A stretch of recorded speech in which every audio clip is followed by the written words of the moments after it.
হরে কৃষ্ণ বন্ধুরা, এই পবিত্র জন্মাষ্টমীর দিন আপনি যদি স্বয়ং পরমেশ্বর শ্রীকৃষ্ণকে এই একটি মাত্র ফুল বা এই একটি মাত্র ফল যদি নিবেদন না করেন, তাহলে আপনার ওই পুজো একেবারে অসম্পূর্ণ রয়ে যাবে। আগে হ্যাঁ বন্ধুরা, আপনারা ঠিকই শুনেছেন, আর আপনার পুজো সম্পূর্ণরূপে ব্যর্থ হয়ে যাবে। বন্ধুরা, আজ আমি এই ভিডিওর মাধ্যমে যে বিশেষ ফুল ও ফলটির কথা বলবো, তা হিন্দু সনাতন ধর্মের আর প্রত্যেকটা মানুষের জানা অত্যন্ত জরুরি। আগে হ্যাঁ বন্ধুরা, যে আপনারা প্রত্যেকেই জানেন যে এই ভাদ্র মাসের কৃষ্ণপক্ষে অষ্টমী তিথিতে এবং রোহিণী নক্ষত্রে জন্মগ্রহণ করেছিলেন আর আমাদের পরমেশ্বর ভগবান শ্রীকৃষ্ণ। আর এরকম একটি পবিত্রতম দিনে কিন্তু সনাতন ধর্মে মহা ধুমধামের সহিত এই জন্মাষ্টমীর মহা উৎসব পালন করা হয়। বন্ধুরা, এই পবিত্রতম দিনে বিভিন্ন জায়গায় ভগবান শ্রীকৃষ্ণের নাম কীর্তন চলে, আর এমনটাই বিশ্বাস করা হয় যে আপনার বাড়িতে কোনো প্রকারের মূর্তি বা ছবি থেকে থাকে, কিংবা আপনার বাড়িতে যদি ভগবান শ্রীকৃষ্ণের মূর্তি বা ছবি নাও থেকে থাকে, তাহলেও আপনি বা কোনো ভগবান শ্রীকৃষ্ণের মন্দিরে বা রাধারানীর কোনো মন্দিরে এই বিশেষ ফুল ও ফলটি দিয়ে একবার পুজো আরাধনা করতে পারেন, তাহলে আপনার জীবন সুন্দর হয়ে যাবে। আচ্ছা হ্যাঁ বন্ধুরা, আপনারা একেবারে ঠিকই শুনেছেন। আপনারা যদি এই বিশেষ ফুল ও ফলটি নিবেদন করে ভগবানকে শ্রীকৃষ্ণের পুজো আরাধনা করতে পারেন, তাহলে আপনার সমস্ত মনস্কামনা পূর্ণ হবে এবং কি প্রচুর অর্থ আসবে।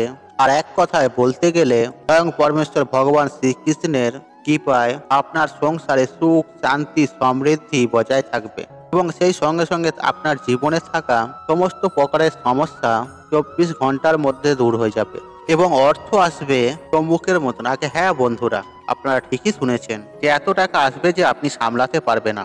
আপনি রাতারাতি কোটিপতিও হয়ে যাবেন। আপনার জীবনে থাকা যাবতীয় সমস্যা কেটে যাবে এবং সেই সঙ্গে সঙ্গে রোগ, জ্বালা, অসুস্থতা আপনার ধারের কাছেও আসবে না। তাই বন্ধুরা, আপনাদের কাছে একটা ছোট্ট রিকোয়েস্ট, আপনারা ভিডিও স্কিপ না করে শেষ পর্যন্ত দেখুন এবং ভিডিওটি দেখে উপকৃত পেলে ভিডিওতে একটি লাইক করে কমেন্টে জয় শ্রীকৃষ্ণের জয় লিখে কমেন্ট অবশ্যই করবেন এবং ভিডিওটি বন্ধু বান্ধব আত্মীয়জনদের সাথে শেয়ার অবশ্যই করবেন। এবং আপনি যদি আমার চ্যানেলে নতুন হয়ে থাকেন, তাহলে চ্যানেলটি সাবস্ক্রাইব করবেন এবং পাশে থাকা নোটিফিকেশন অন রাখবেন। আর এই ভিডিওটি যতটা পারবেন বন্ধু বান্ধবের সাথে শেয়ার অবশ্যই করবেন। জন্মাষ্টমী আর কয়েকদিন বাকি, এই ভিডিওটি পেলে তারাও উপকৃত হবে এবং আপনাকে ধন্যবাদ জানাবে। চলুন বন্ধুরা, ভিডিওর মূল আলোচনায় প্রবেশ করা যাক। বন্ধুরা, আপনার গৃহে যদি স্বয়ং পরমেশ্বর শ্রীকৃষ্ণের ছবি বা মূর্তি থেকে থাকে, তাহলে আপনার গোপালের উদ্দেশ্যে একবার কমেন্ট করুন জয় শ্রীকৃষ্ণ, রাধে রাধে। বন্ধুরা, ভগবান শ্রীকৃষ্ণ এই ধরাধামে অবতীর্ণ হয়েছিলেন দুষ্টের দমন এবং সৃষ্টির পালনের জন্য। বন্ধুরা, আমরা প্রত্যেকেই জানি যে ভগবান শ্রীকৃষ্ণের মামা কংসকে হত্যা করার জন্য এবং গোটা বিশ্ববাসীকে ধর্মের পথ দেখাতে এবং ন্যায়ের পথ দেখাতে এসেছিলেন। তাই বন্ধুরা, আজ আমি আমার এই ভিডিওর মাধ্যমে যে আপনাদের জানিয়ে দেব, এই পবিত্রতম জন্মাষ্টমীর দিনে আপনারা এই বিশেষ ফুল ও ফলটি নিবেদন করতে কোনো মতেই ভুলবেন না, কেননা ভগবান শ্রীকৃষ্ণ হলেন ভগবান বিষ্ণুর অষ্টম অবতার। বন্ধুরা, এমনটাই বিশ্বাস করা হয়, আর আপনি যদি আপনার বাড়িতে ভগবান শ্রীকৃষ্ণের বা বালগোপালের এই দিন পুজো করে থাকেন, তাহলে এই বিশেষ এই ফুল ও বিশেষ এই ফল নিবেদন করতে কোনো মতেই ভুলবেন না। তাই বন্ধুরা, আমি সবার প্রথমে একটি কথা জানিয়ে রাখতে চাই, আর তা হলো যারা মনে করছেন এই জন্মাষ্টমীর ব্রত পালন করবেন বা যারা জন্মাষ্টমীর পুজো আরাধনা করবেন, আর তাদেরকে আমি অতি অবশ্যই জানিয়ে রাখি যে জন্মাষ্টমীর আগের দিন অর্থাৎ উপবাস পালন করতে হবে। বন্ধুরা, একটি কথা মাথায় রাখবেন যে এই পবিত্র জন্মাষ্টমীর দিন আপনি কিন্তু চাইলে নির্জলা উপবাস করেও থাকতে পারেন, নইলে আপনারা চাইলে জলগ্রহণ করেও উপবাস করে থাকতে পারেন। বন্ধুরা, এই বিষয়ে আপনাদের কাছে আরো একটা কথা জানিয়ে রাখি, আপনারা ভগবান শ্রীকৃষ্ণের পুজো আরাধনা না হওয়া পর্যন্ত মুখে যেমন কোনো কিছু তুলবেন না, ঠিক তেমনই আপনারা এই দিন সারাটা দিন স্বয়ং পরমেশ্বর শ্রীকৃষ্ণের নাম কীর্তন করে যাবেন। বন্ধুরা, এই পবিত্রতম জন্মাষ্টমীর দিন সকাল সকাল ঘুম থেকে উঠে বাসি বিছানায় বসেই আপনারা দুটো হাত জড়ো করে স্বয়ং পরমেশ্বর ভগবান শ্রীকৃষ্ণের যে কোনো একটি মন্ত্র আপনারা জপ করবেন। পারলে ভগবান শ্রীকৃষ্ণের মহামন্ত্র আপনারা জপ করতে পারেন। হরে কৃষ্ণ কৃষ্ণ কৃষ্ণ হরে হরে, হরে রাম রাম রাম হরে হরে। বন্ধুরা, আপনারা এই মন্ত্রটিও জপ করতে পারেন, নইলে আপনারা চাইলে এই মন্ত্রটিও আপনারা পাঠ করতে পারেন। আর এই মন্ত্রটি হলো ই কৃষ্ণায় নমঃ, ই কৃষ্ণায় নমঃ, ই কৃষ্ণায় নমঃ। বন্ধুরা, আপনারা এই মন্ত্রটি পারলে 108 বার জপ করার পর আপনারা ভগবান শ্রীকৃষ্ণের কাছে সংকল্প করবেন যে হে পরমেশ্বর, যে তুমি আমাকে এমন শক্তি দাও যাতে আমি আজ সারাটা দিন তোমার উদ্দেশ্যে চিত্ত নিবেদন করতে পারি। তোমার উদ্দেশ্যে আমি যেন আজ মন প্রাণকে নিবেদন করে দিতে পারি। সেই শক্তি, সেই অনুগ্রহ তুমি আমাকে দাও। আর এই কথাটি আপনারা একটু মনোযোগ সহকারে, আন্তরিকতার সঙ্গে, শ্রদ্ধার সঙ্গে ও ভক্তি সহকারে ভগবান শ্রীকৃষ্ণকে জানাবেন। দেখবেন বন্ধুরা, আপনি যদি এই সংকল্প একবার নিতে পারেন, তাহলে আমি সুনিশ্চিতভাবে বলতে পারি, তাহলে আপনাদের সারাদিনে একটুকু কষ্ট হবে না। কেননা ভগবান শ্রীকৃষ্ণ আপনার কষ্ট হরণ করে নেবেন। বন্ধুরা, এরপর আপনি বিছানা থেকে নেবে সারপণ সেরে নিয়ে ভগবান শ্রীকৃষ্ণের পুজো আরাধনা করতে পারেন। তবে একটি কথা, আপনি বাড়ি ছাড়াও ভগবান শ্রীকৃষ্ণের মন্দিরে গিয়েও পুজো দিতে পারেন, বা আপনার বাড়িতে যদি কোনো ভগবান শ্রীকৃষ্ণের ছবি বা মূর্তি থেকে থাকে, তাহলে আপনারা সেখানেও করতে পারেন। তাই বন্ধুরা, সবার প্রথমে আপনি আপনার ঠাকুর ঘরকে ভালো করে পরিষ্কার পরিচ্ছন্ন করে নেবেন। এরপর আপনি ভগবান শ্রীকৃষ্ণকে ভালোভাবে সাজাবেন। মনে রাখবেন যে ভগবান শ্রীকৃষ্ণকে সাজালে পরমেশ্বর ভগবান শ্রীকৃষ্ণ অত্যন্ত খুশি হন।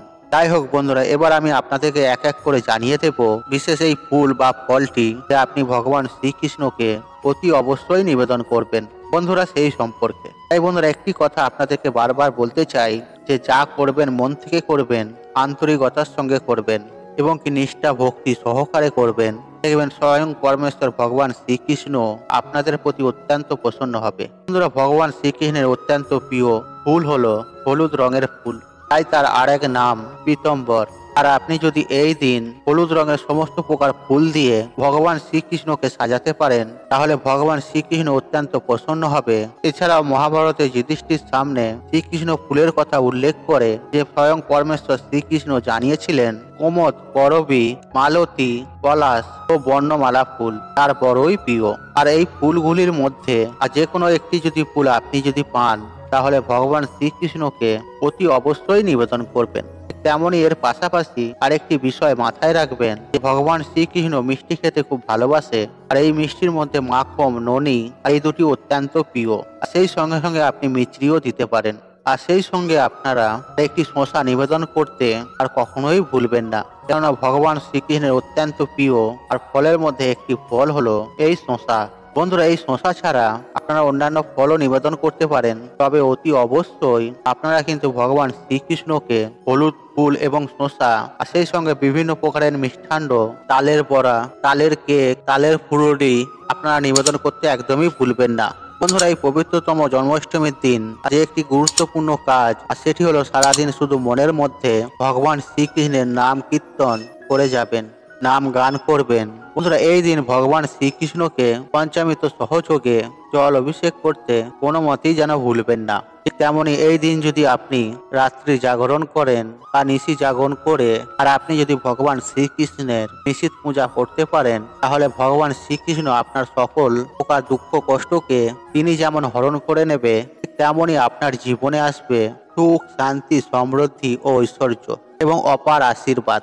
বন্ধুরা, আশা করছি এই ভিডিওটি আপনাদের ভালো লেগেছে। তাহলে ভিডিওতে একটি লাইক করুন, কমেন্ট করুন, শেয়ার করুন এবং বন্ধু বান্ধব আত্মীয়জনদের সাথে শেয়ার অবশ্যই করুন। মনে রাখবেন, আপনার একটি শেয়ার অনেক মানুষকে উপকৃত করে তুলতে পারে। আর আপনি যদি আমার চ্যানেলে নতুন হয়ে থাকেন, তাহলে চ্যানেলটি অবশ্যই সাবস্ক্রাইব করুন এবং পাশে থাকা অন রাখুন, কারণ নিত্য নতুন ভিডিও সবার আগে দেখার জন্য। ঈশ্বর আপনার মঙ্গল করুক, আপনি সুস্থ থাকুন, নিরোগ থাকুন, আপনার দিন মঙ্গলময় হোক। হরে কৃষ্ণ কৃষ্ণ কৃষ্ণ হরে হরে, রাম রাম।